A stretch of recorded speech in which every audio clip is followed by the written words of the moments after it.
Satelkar builders and developers Kankavli railway station लगत साकारत आहे समर्थ साई रेसिडेन्सी 6 मजली रेरा रजिस्टर इमारत। तुमच्या घराचं स्वप्न आम्ही पूर्ण करणार। साईट पत्ता समर्थनगर रेल्वे स्टेशन नजीक, तालुका कणकवली, जिल्हा सिंधुदुर्ग। सिंधुदुर्गातील सहकार क्षेत्राला नवी दिशा देण्यासाठी ओरोस येथे ग्रामीण सहकार संवाद या विशेष चर्चासत्राचं आयोजन करण्यात आलं। रिझर्व्ह बँक ऑफ इंडियाचे संचालक सतीश मराठे यांच्या हस्ते या कार्यक्रमाचं उद्घाटन करण्यात आलं। सहकार भारती सिंधुदुर्ग आणि सिंधुदुर्ग जिल्हा बँकेच्या संयुक्त विद्यमाने बाळशास्त्री जांभेकर पत्रकार भवन ओरोस येथे हा कार्यक्रम संपन्न झाला। झाले त्याच्यात पेमेंट सिस्टीम आपली फारच खूप पुढे गेली।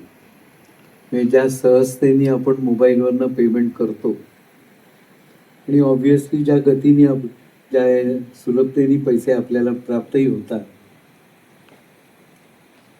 अशी व्यवस्था जगात फार थोड्या देशांमध्ये आणि इतक्या मोठ्या देशामध्ये तर जगात कुठेच नाही। म्हणजे आज युरोपमध्ये देखील इतकी अद्ययावत व्यवस्था नाही जितकी आज भारतात आहे। भारताने लक्ष ठेवलेलं आहे की विकासाच्या मध्ये हे आपलं त्याच्यातलं मूळ सेंटर राहिलेलं आहे आणि तो करत असताना इक्विटी इन्क्लुसिव्ह ग्रोथ या दृष्टीने आपण सतत पावलं टाकतो। जनधन योजनेने 55 कोटी नवीन बँक अकाउंट्स ओपन झाले आणि बघता बघता काही हजार कोटी रुपये त्या छोट्या बँक अकाउंट्स मध्ये जमा झालेले आपण बघतो।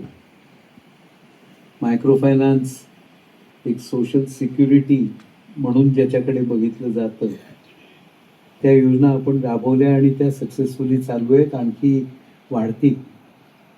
आयुष्मान भारत असू दे किंवा अटल पेन्शन योजना असू दे किंवा इन्शुरन्सची सुविधा असू दे, या सगळ्या सोशल सिक्युरिटी नेटच्या इन्कम आपलं गेल्या 10 वर्षात तिपटीने वाढलं। पण हे प्रमाण नेसेसरली सर्व लोकांचं वाढलं असं होत नाही आणि त्याच्यामुळे विशेष प्रयत्न हा सस्टेन करण्याची गरज आपण भासते।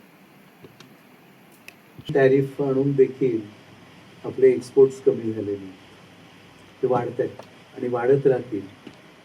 यंदाच्या वर्षी जर का आपला $1 ट्रिलियन एक्सपोर्ट झाला तर आपल्याला आश्चर्य वाटण्याचं कारण नाही। अशा पद्धतीने एक्सपोर्टचं डायव्हर्सिफिकेशन ही खूप मोठ्या प्रमाणावर झालं।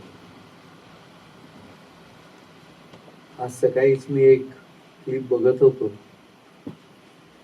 जगातला सर्वात मोठा मोबाईल मॅन्युफॅक्चरिंग देश कदाचित चीनला मागे टाकून आपण होतो आणि सुरुवातीला आपण नुसते असेंब्ली करत होतो, मग त्याचे प्रॉडक्ट्स बनवायला सुरुवात केली। त्या प्रॉडक्ट्सला लागणारं मटेरियल आता आपण बनवायला लागलो आणि totally made in India mobile phone हे पुढच्या 1-2 वर्षात आपल्या हातात येईल।